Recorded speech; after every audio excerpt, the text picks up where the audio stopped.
Buenos días, buenas tardes, buenas noches.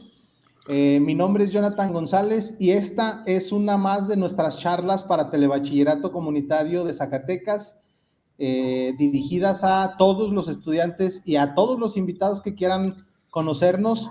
Yo soy director del plantel de Telebachillerato de Los Oyates y el día de hoy estoy muy feliz, estoy muy complacido de tener esta charla que está relacionada con la salud mental, la ansiedad, la depresión y las relaciones de pareja. Para esto tengo a dos invitados muy especiales y muy queridos. Ellos son Vanessa Jean Ruiz y Anuar Figueroa. Primero quiero presentarlos. Vanessa y Anuar son licenciados ambos en psicología y cada uno de ellos tiene una línea de investigación, una línea de trabajo muy interesante que podrá ser muy fructífera para que escuchemos lo que ellos puedan aportarnos en torno a este tema tan actual. Vanessa es licenciada por la Universidad Autónoma de Baja California, Campus Mexicali, y tiene una maestría en estudios socioculturales y actualmente es docente en esta misma casa de estudios. Su perfil, su tema de investigación tiene que ver con la psicoterapia y las habilidades, el desarrollo de habilidades socioemocionales, además de la docencia. En el caso de Anuar, él también es licenciado por la misma casa de estudios, es también egresado de la misma maestría, pero él trabaja en el Instituto de Psiquiatría del estado de Baja California en Mexicali y su línea de investigación tiene que ver con la salud mental enfocada en la ansiedad y la depresión, pero además con el trabajo en adolescentes y el uso de drogas. Es decir, ambos tienen experiencia en estos temas tan relevantes hoy en día y de los cuales es importante platicar de manera directa, franca, respetuosa y sin estigmas. Entonces estoy muy contento de tenerlos hoy de invitados. Me da mucho gusto verlos. Quiero hacer una anotación. Ya habíamos grabado y tuvimos algunos problemas técnicos, así que quiero agradecer especialmente a ellos por permitirnos y compartir nuevamente su tiempo y tuvieron toda la voluntad para regresar a grabar. Además, quiero agradecer a Eric Cabrera Casillas, quien es nuestro técnico de siempre. Bienvenidos, queridos Vane y Anuar, ¿cómo están? Los saludo. Vane. Muy bien. Hola, hola, hola, hola a todos y todas y todes. Anuar. Hola, mucho gusto estar aquí. Gracias. Bueno, vamos a comenzar. Ya saben ustedes que para iniciar nuestras charlas, pues hacemos una pregunta detonadora y me gustaría que cada uno de ustedes respondiera a esta pregunta en función de su línea de investigación, precisamente. En este sentido, la pregunta para Vanes sería, ¿qué es y para qué sirve la psicoterapia y trabajar las habilidades socioemocionales en las personas? Y para Anuar sería, pues, ¿qué es la salud mental? ¿Qué es la ansiedad, la depresión? ¿Y para qué sirve hablar de esto? ¿Y por qué es importante contemplar todo esto cuando, pues, tenemos personas que viven estas realidades? Los escucho. Le damos la palabra primero a Vani. Gracias. ¿Para qué sirve la psicoterapia y el desarrollo de habilidades socioemocionales? Tiene que ver totalmente con la salud y el bienestar. La salud entendida desde el bienestar. Ahorita mi compañero colega nos va a explicar más. Pero tiene que ver mucho, por ejemplo, cuando uno sufre, cuando uno siente, todos sentimos dolor emocional, enojo, tristeza, rabia, decepción, cualquier tipo de emoción desagradable, miedo, y que en realidad no nos hacen una persona rara, solamente somos nosotros mismos. Y creemos que esas emociones son nuestra forma de ser. Y a veces a esa forma de ser podemos estar sufriendo demasiado, aparentemente bien, con todos, pero en el fondo uno siente que algo falta o que en realidad no la estoy pasando tan bien a pesar de que aparenta estar bien. Y desde el punto externo de vista, no hay nada malo conmigo. Y de hecho no hay nada malo conmigo. Pero yo no me siento tan bien, me siento mal, entonces sí hay algo mal. Y hacer ese reconocimiento es el camino como para consultar a alguien que es un psicólogo que te acompaña a descubrir qué está pasando contigo, por qué te sientes mal. Y tú dices, pues ya lo tengo muy claro, son todos tienen la culpa, o a lo mejor soy yo la culpa, y ese tipo de discursos que nos decimos, de repente forman parte de nuestra identidad, como si eso fuera, como si no se pudiera cambiar, como así soy, así siempre he sido y así seré, entonces todo el tiempo he sufrido, todo el tiempo he sido triste, pues esa es mi forma de ser. Enojón, por ejemplo, soy enojón, esa es mi forma de ser. Y la psicología ha demostrado que todo eso se puede cambiar. De hecho, es la fortuna o la esperanza de tener evidencias de que sí es posible cambiar, que casi, o sea, la mayor parte de las situaciones emocionales. Y si no se pueden cambiar, se pueden tratar para que sean más llevaderas. Entonces la psicoterapia te estaría acercando a acelerar el proceso en el que llegas a una mejor forma de experimentarte, pues, ¿no? Como ser uno mismo, pero de una forma más agradable, más saludable, más ligera, en cierta manera. Y para que veas que sí se puede, pues realmente te pueden cambiar las conductas, incluso los pensamientos. Y ahí sería la oportunidad de ir con un terapeuta que está entrenado para ayudarte a descubrirlo. Para eso serviría hacer la psicoterapia. Claro. Bueno, mencionas algunas cosas que, sobre todo una, que me parece muy relevante. No es la más importante porque seguramente hay muchos enfoques, muchas perspectivas para entender esto que dices, pero algo muy común es la creencia derivada probablemente del mismo temor de alguien que se está sintiendo mal o de que está sintiendo alguna especie de miedo o sufrimiento, no sé, el hecho de creer que eso es algo que está en las personas, tú lo dices así de una manera muy clara, ¿no? Pensar que somos raros o que así somos o que debería ser el mundo porque yo me siento así, entonces tengo que aceptar que así es el mundo que yo conozco cuando en realidad pues no es así. Esto me parece muy importante y qué bueno que lo mencionas porque los jóvenes que están viviendo esto y los no tan jóvenes pueden entender que sentirse así implica también un llamado de atención, una luz encendida para darse cuenta de que se puede pedir ayuda, ¿verdad? Muy bien, muchas gracias, Vane. Anuar, a ver, ahora tú cuéntanos, coméntanos. Pues creo que ahorita lo acabo de explicar, lo que es la salud mental, lo acabo de explicar Vane, que es precisamente pues estado de bienestar, no solo físico, sino también mental, y lo mental pues implica pues lo emocional y todas estas cuestiones que están alrededor de esto.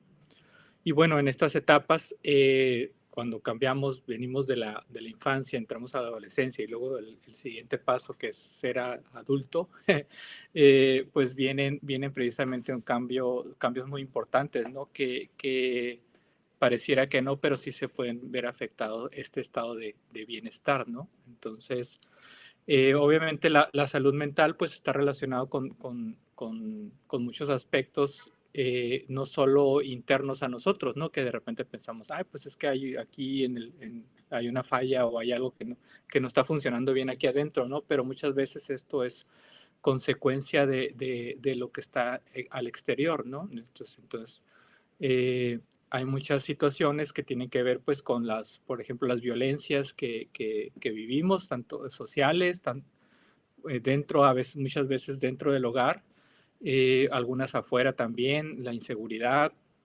estos aspectos que hay incluso en el ambiente escolar, que también suelen ser en algunas ocasiones violentos, otros aspectos como pues la precariedad, cuestiones económicas, o sea, todo eso nos puede afectar de alguna manera ¿cómo se llama?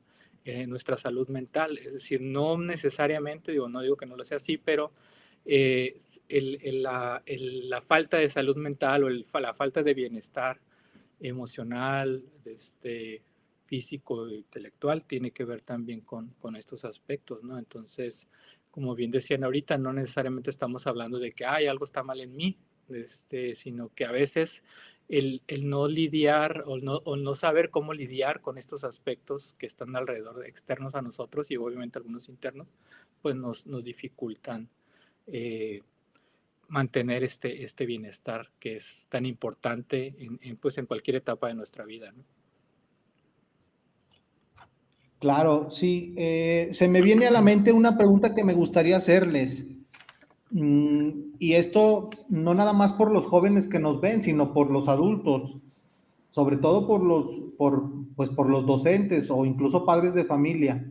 Pero la edad en la que están los jóvenes en educación media superior, es decir, cuando están, no nada más en educación media superior, desde que empiezan la secundaria, vamos a decir de los 12 a los 18, 20, 23, 24 años, esta edad es diferente, es crucial de alguna manera para esta cuestión de comprenderse uno mismo o entender por qué es tan importante la salud mental. Y sobre todo también es una buena oportunidad, esa es mi duda, es una edad distinta a la del adulto, es una edad distinta a la del niño, en el sentido de identificar cómo somos, cómo nos sentimos. ¿Habría que poner más cuidado en esta edad de alguna manera o no? Porque ya ven que existe esta idea de que los jóvenes somos, o cuando estamos en esa edad, somos más proclives a perder el control de nuestras emociones, pero no sé qué tan cierto sea esto. ¿Hay algo que diga que sí es así, que hay que poner más atención en esta edad? Pues bueno. Está interesante lo que planteas, porque acorde a cómo ¿cómo se llama? Se maneja el discurso o la cuestión esta de qué es un adolescente, qué es un infante y qué es un adulto y todas estas cuestiones, pues desde quien pues ejerce cierto poder ha mantenido un discurso históricamente hablando de que estas etapas precisamente se tienen que manejar así como lo dices, ¿no? Pero también nos damos cuenta cuando empezamos a estudiar estos aspectos ¿cómo se llama? De la salud mental y de las juventudes o del desarrollo humano, por decirlo de alguna manera, nos damos cuenta que no necesariamente tendría que ser así, sino que tiene que ver con desde quién habla, ¿no? Entonces, obviamente, quienes hablan, quienes dicen cómo son las cosas, pues son los adultos, lo que mencionábamos del adultocentrismo, y por lo tanto se dice, pues es que los adolescentes son rebeldes y no entienden y quieren y hacen cosas y se avientan a los carros y hacen un montón de cosas que pueden ser como parecer muy extrañas, ¿no? Pero tiene que ver, pienso yo, y ahorita que Vane comente sobre esto, tiene que ver con cómo dependemos de adultos que no gestionaron, que no aprendieron a gestionar, obviamente porque cuando eran niños, pues los adultos no les enseñaron a gestionar sus emociones. Entonces, pues llegas a una etapa, por ejemplo, como la adolescencia, que hay que remarcar que hay cambios biológicos muy importantes. Hay cambios en el cuerpo, hay cambios hormonales, etcétera. Muchas cuestiones ahí que obviamente las podemos identificar claramente, ¿no? Partes del cuerpo que que ya son diferentes en la niñez, ¿no? Entonces, obviamente todo esto trae cambios fisiológicos muy importantes que marcan esta transición de un estado infantil a uno adolescente. Sin embargo, cuando estudiamos también otras culturas y estudiamos adolescentes de otras culturas, podemos identificar que muchas de estas ¿cómo se llama? Pues ideas o comportamientos que tienen los jóvenes o que tenemos sobre los jóvenes no funcionan de la misma manera, ¿no? Entonces no es una cuestión como natural que el adolescente sea rebelde, sino que tiene que ver con una cuestión cultural o sociocultural que permite que los adolescentes pues tengan estas conductas como de rebeldía y todas estas cuestiones cuando tiene que ver posiblemente, digo, con estos procesos en el desarrollo que no nos enseñaron. Creo que siempre han estado, y tiene que ver con estas cuestiones patriarcales, ¿no? Las emociones pues se gestionan de una manera, por ejemplo, reprimida totalmente en los hombres y no sé si exacerbada en las mujeres, ¿no? Entonces de repente como que estos, siempre se plantean estos extremos, ¿no? Las mujeres son muy emocionales, los hombres no son nada emocionales y a cada uno le trae distintas dificultades, ¿no? Entonces, los adultos tenemos adultos pues que no sabemos gestionar precisamente eso, que no sabemos o que llegamos a los 40, 50, 60 años y no hemos aprendido a gestionar nuestras emociones y entonces estaremos hablando después de que ese estado de bienestar mental pues muchas veces no lo alcanzamos a lograr a lo largo de nuestra vida, ¿no? Entonces es algo complejo. Creo que es muy complejo y sin embargo pues el discurso sigue estando de que son etapas y uno las tiene que brincar de alguna manera, ¿no? Entonces lo que decía un sociólogo era que que había como una disputa ahí, ¿no? Entre el joven y el adulto, ¿no? Por obtener ese lugar privilegiado, ¿no? Entonces creo que eso pienso yo que no va por ahí. Pero, pues bueno, ya me estoy extendiendo. Claro, sí. Bueno, esto que comentas me lleva a una pregunta que me gustaría que respondiera Vane. Efectivamente, bueno, todavía se tiene esa creencia y por eso es muy importante la investigación y la difusión del conocimiento que se tiene en torno a este tipo de asuntos, porque la creencia de que existen etapas que son naturales, que son propias de las edades, que sirven para justificar conductas que en realidad no son otra cosa que procesos de formación en la que no se aprendió a gestionar, como dices tú, ¿no? Las emociones, ¿no? Mandatos de cómo se debe sentir. Entonces aquí van la pregunta del millón, la pregunta de los 69,000, que sería, ¿qué hacer? ¿Verdad? ¿Qué es lo que tenemos que hacer para aprender? ¿O por qué es tan importante? O más bien, sí, ¿qué tendríamos que hacer los jóvenes y los adultos para entender cuál es la manera de cómo identificar nosotros, pues, la manera más saludable de sentirnos y de relacionarnos con los demás? ¿Cuál sería lo que habría que hacer, ¿no? Si le vamos a decir a los chavos cómo reaccionar en este tema de la salud mental, ¿cuál sería para ti la forma de hacérselos ver a los chavos?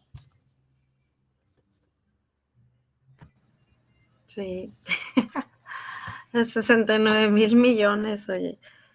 Es que, bueno,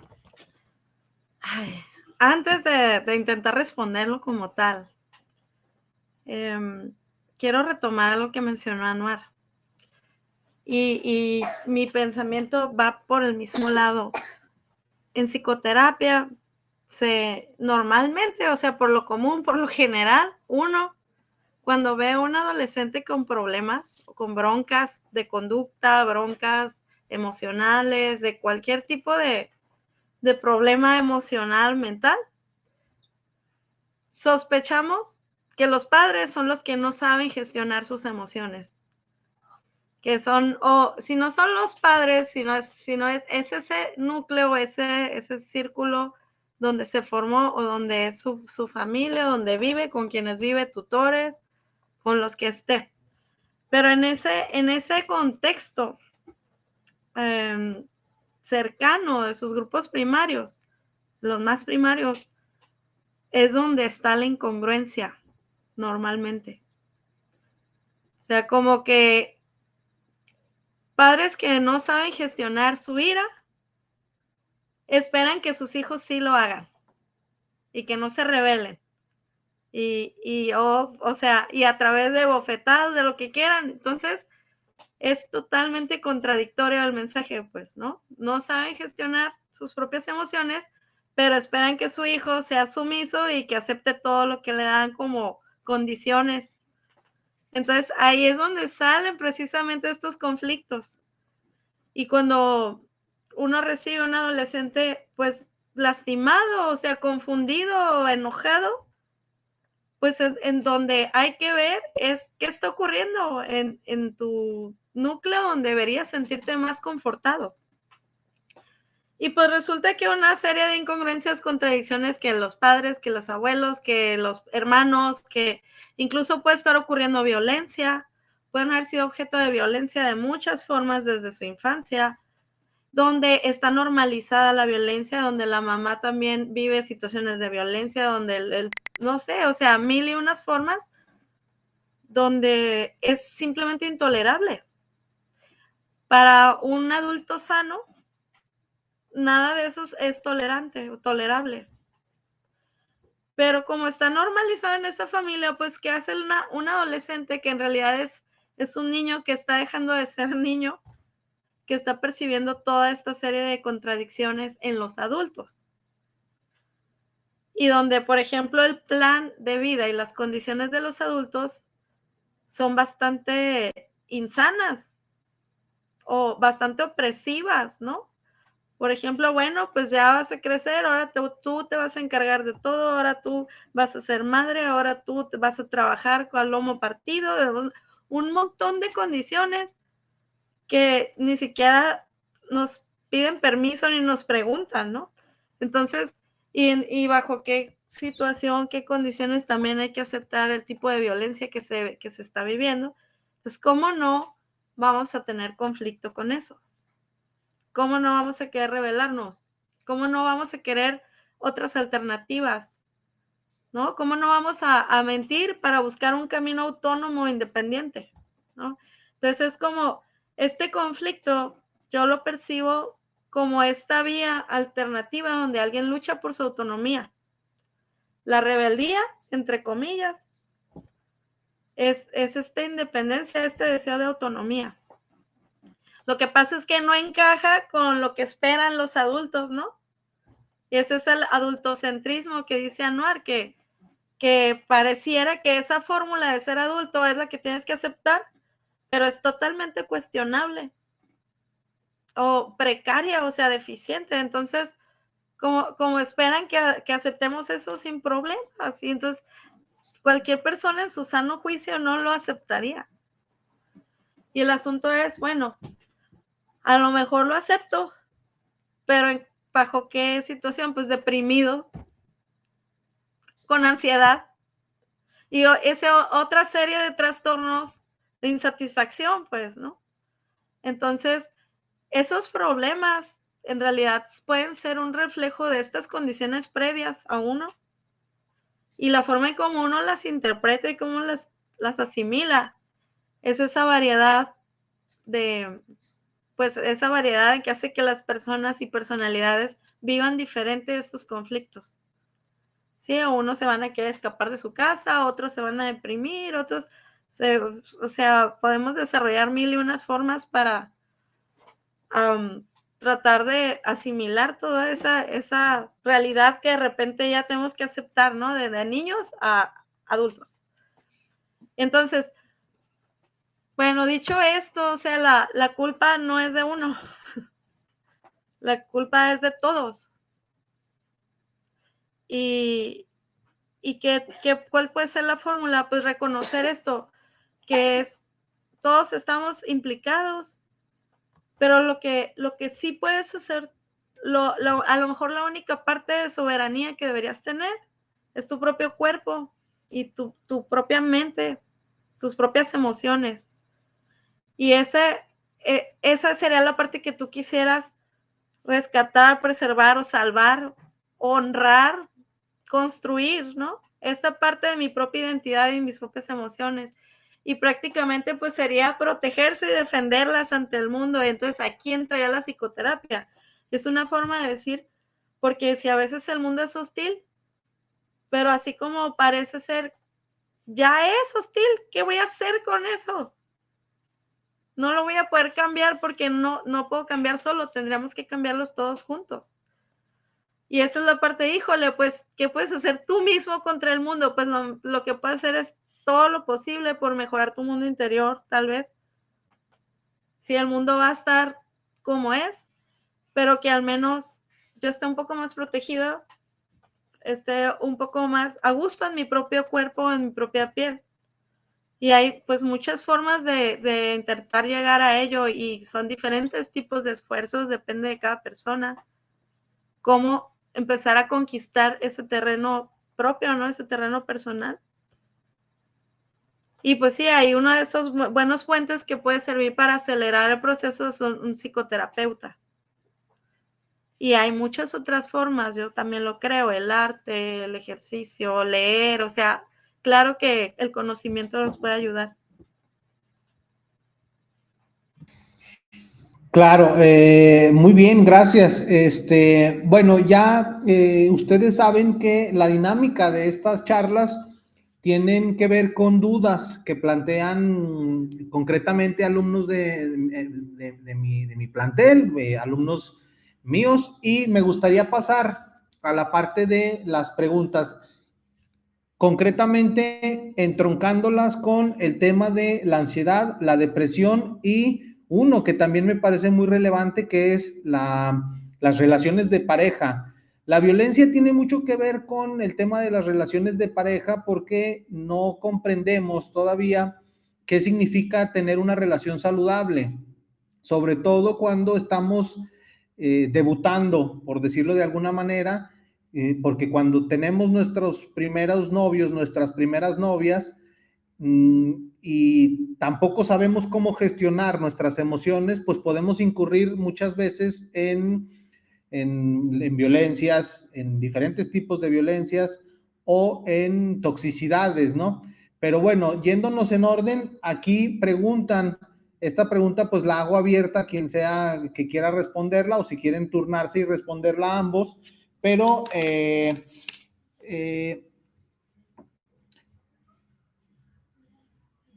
Yasmín, de quinto semestre, pregunta qué tipo de trastornos, bueno, más bien, ¿cuáles serían las formas de estos dos trastornos, de la depresión y de la ansiedad? ¿Pudieran responder, por ejemplo, una y otra otro? ¿Qué es la depresión? ¿Qué es la ansiedad? ¿No? ¿Y cómo tratarlos? ¿Cómo identificarlos? Adelante, Vane.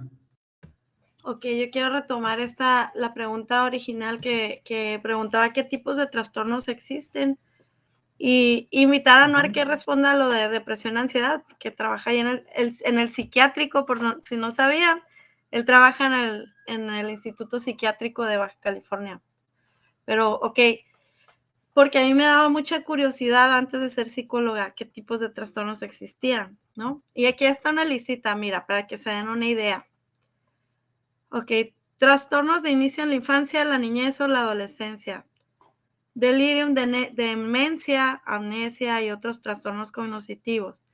Esquizofrenia y trastornos psicóticos, trastornos del estado de ánimo, trastornos de ansiedad, trastornos somatomorfos, que son los que causan síntomas en el cuerpo que tienen origen supuestamente psicológico. Trastornos relacionados con el uso de sustancias. Trastornos disociativos, las personalidades múltiples entran dentro de los trastornos disociativos. Trastornos sexuales, trastornos de la conducta alimentaria, trastornos del sueño, trastornos del control de impulsos no clasificados, trastornos de la personalidad. Ahí también entra, ya me puse a dudar. Las personalidades múltiples entran también dentro de la personalidad o los disociativos. Voy a tener que son los disociativos, Anuar. Sí, ¿verdad? Ya iba a tener que confirmar. Y dentro de los trastornos, por ejemplo, del estado de ánimo está la depresión. Y en los trastornos de ansiedad son varios tipos también. Y también hay varios tipos de depresiones. Entonces, esto es importante porque no todos, ni la ansiedad es igual en todos, ni la depresión tampoco. Y hay diferentes estilos, digamos. Y en esto, pues, esa es la diversidad entre casi por persona se va a manifestar diferente un trastorno. Pero en clínica se trata de hacer como un cuadro donde los síntomas mínimos, el número mínimo de signos, que cumplidos todos, dan el rasgo típico de ese tipo de trastorno, ¿no? Y esos son los cuadros clínicos. Entonces, si tienes que presentar como que varios signos o ítems de ese tipo de enfermedad como para decir, así es. No es nomás si presentas 1 o 2, porque eso es súper común, sino que si presentas todos, ahí sí ya es relativo de que sí tiene un trastorno. Y aquí, bueno, ya es donde era mi introducción. Dentro de los trastornos del estado de ánimo y de la ansiedad, que nos pueda platicar Anuar lo que sabe acerca de depresión y ansiedad.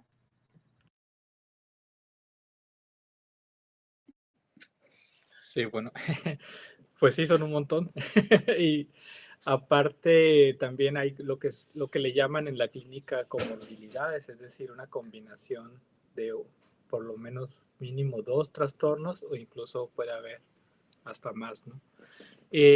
La depresión y la ansiedad son los trastornos mentales más comunes pues ahora sí que en prácticamente todas las etapas de la vida, incluso entre los trastornos de inicio de la infancia, la depresión y la ansiedad ya están tomando un terreno muy, muy amplio en infantes menores pues, de 11 años. Estamos hablando de, por ejemplo, aquí en el Instituto de Psiquiatría se han ya registrado casos de intentos suicidas en niños de 8 años, 7 años, 9 años.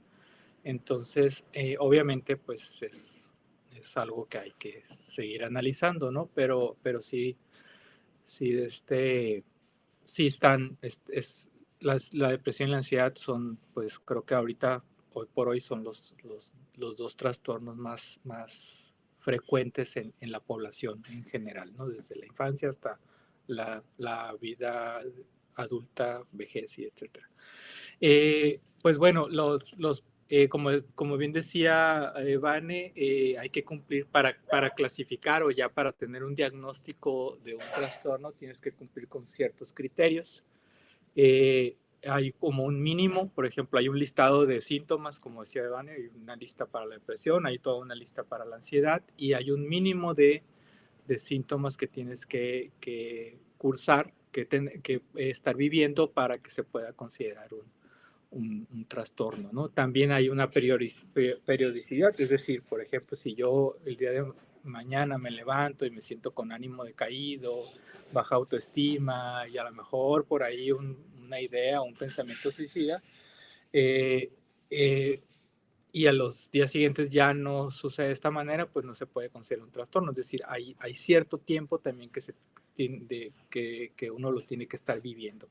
Entonces normalmente se considera que son 6 meses como mínimo y en una depresión se puede considerar, incluso se puede pensar ya en un trastorno depresivo después de vivir 2 semanas sintiendo cierta cantidad de síntomas depresivos, ¿no? Entonces que sean como constantes.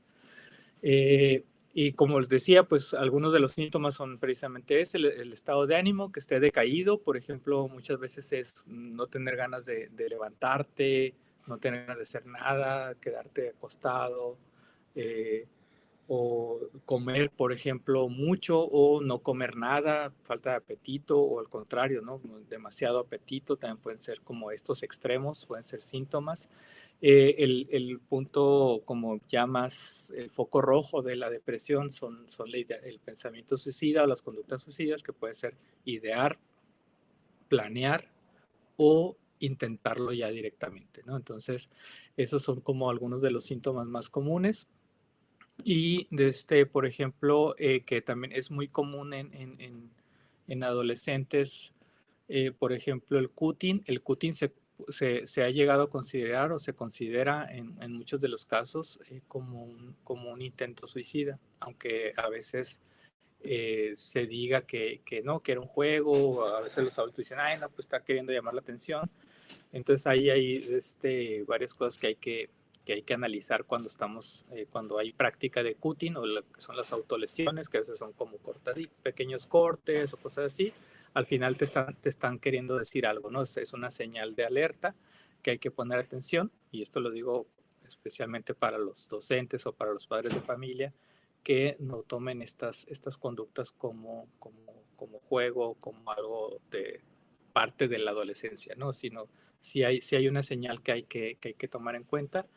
Pero bueno, con respecto a la ansiedad, pues también la ansiedad curiosamente también se manifiesta de una manera fisiológica, es decir, pueden presentarse palpitaciones así como el corazón acelerado, sudoración, a veces como náusea.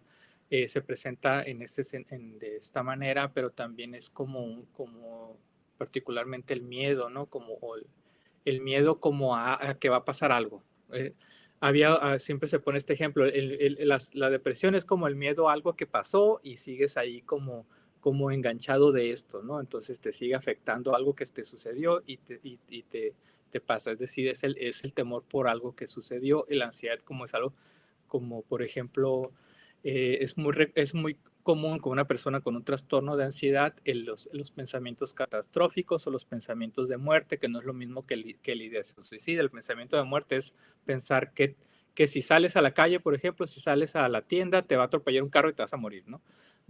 O sales a la calle y te vas a encontrar con una víbora y te va a morder y te vas a morir envenenado, ¿no? Entonces, son como estos pensamientos muy, muy, muy, muy poco probables que sucedan, pero para la persona es real, obviamente. Una persona que vive estos síntomas, estas experiencias, pues son reales. A lo mejor dice, ay, está exagerando, ay, nomás la está haciendo ahí, pero en realidad sí, para la persona es muy real todo esto, y como les digo, se puede manifestar fisiológicamente, ¿no? Entonces son como que en general es como una manera de explicarlo de una manera muy, muy, muy práctica. Y bueno, el mantener esto, por ejemplo, todos los días, cualquier día nos podemos sentir a lo mejor un poco deprimidos o tristes o cosas así, o ansiosos también. Es parte de nuestra vida cotidiana tener estas emociones, estos sentimientos, pero ya cuando se vuelven constantes por un periodo considerable, dependiendo, en algunas ocasiones pueden ser 2 semanas, en el caso de la depresión, en el caso de la ansiedad, pues es un poquito más de tiempo. Sí hay que buscar ya ayuda, ¿no? Ya sea pues, de primera instancia, pues a contárselo a quien más confianza le tenga, ¿no? A un familiar, a un amigo. Ya a partir de ahí, pues ya buscar también ayuda profesional, que creo que es importante. Es decir, a veces las personas cercanas, los familiares, los amigos, pues no tienen como la capacitación, ¿no? Para dar atención a una situación de estas, y a veces es muy común, y pues no pasa nada, hombre, échale ganas, todo va a estar bien, deja de llorar, ya no estés triste, etcétera. Entonces eso pues realmente no sirve absolutamente de nada, y sí hay que bueno, a partir de buscar como este acercamiento con alguien que te apoye a dar el siguiente paso, que es buscar una atención especializada en estas, pues, ¿cómo se llama? Padecimientos relacionados a la salud mental, ¿no? Claro, gracias a los dos por esas respuestas tan esclarecedoras. Hay que considerar, y esto sí hay que decirlo de manera abierta, directa, para quienes vean este video, para los jóvenes y los no tan jóvenes, no hay restricciones aquí, bueno, lo que se dice comúnmente es que estos trastornos pues no seleccionan a las personas, ¿no? Y en ese sentido, lo relevante que habría que destacar de sus comentarios, de sus respuestas, es el hecho de que, pues, los jóvenes que tengan y los no tan jóvenes alguno de estos síntomas, pues no duden en pedir atención. Y esto tiene que ver con un factor distinto, muy común. O sea, yo lo toco porque todos sabemos que cuando nos sentimos mal y nos damos cuenta que no hay algo que sabemos que no está bien algo, hay cosas que nos detienen aunque sepamos que lo ideal es ir a pedir ayuda.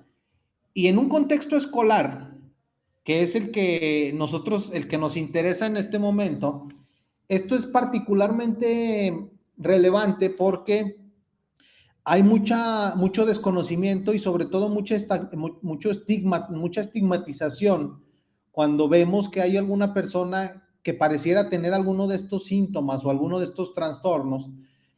Y si bien ya se está cambiando la idea de que ir al psicólogo no es algo que debamos hacer las personas sanas, sino los que están locos, si bien ya se está cambiando esa idea, todavía hay mucho desconocimiento y mucho estigma. Como para cerrar este tema, me gustaría que me comentaran por qué es importante detectar y por qué es importante no minimizar cuando vemos que alguno de los compañeros está teniendo conductas que pudieran parecerse a esto. La vez pasada que grabamos la charla anterior, Vane comentaba que actualmente se tiene el conocimiento de que el porcentaje de estudiantes que padecen o ansiedad o depresión es altísimo. Ahorita nos lo compartes porque no recuerdo la cifra exacta, pero creo que comentabas que 4 de cada 10 estudiantes padecen alguno de estos trastornos. Entonces, significa que en todas las escuelas tenemos a un lado nuestro o cerca a alguien que no se está sintiendo bien y que a lo mejor nosotros lo detectamos y minimizamos eso, o el mismo desconocimiento, no tanto por mala intención, sino por desconocer, nos lleva a estos comentarios totalmente irrelevantes, a lo mejor no de mala fe, que son los que comenta Noir, ¿no? De decir, pues no llores, ¿no? Tienes todo lo que necesitas, deberías sentirte bien, deberías estar contento, tranquilo, ¿no? Todo va a estar bien, porque desconocemos que ahí hay algo detrás mucho más profundo. ¿Y por qué es importante, como para pasar al tema de las relaciones de parejas y dar cierre a esta charla, hablar abiertamente de estos temas? Porque es importante desestigmatizar. Las dos preguntas concretas serían: ¿por qué es importante hablar de estos temas de manera abierta en las escuelas? Y el otro sería, ¿por qué es importante no ser violentos y cómo reaccionar cuando nosotros sentimos algo así? Bueno, hay que pedir ayuda, pero cuando vemos que alguien pudiera sentirse así, ¿cómo responderían a esas dos cuestiones?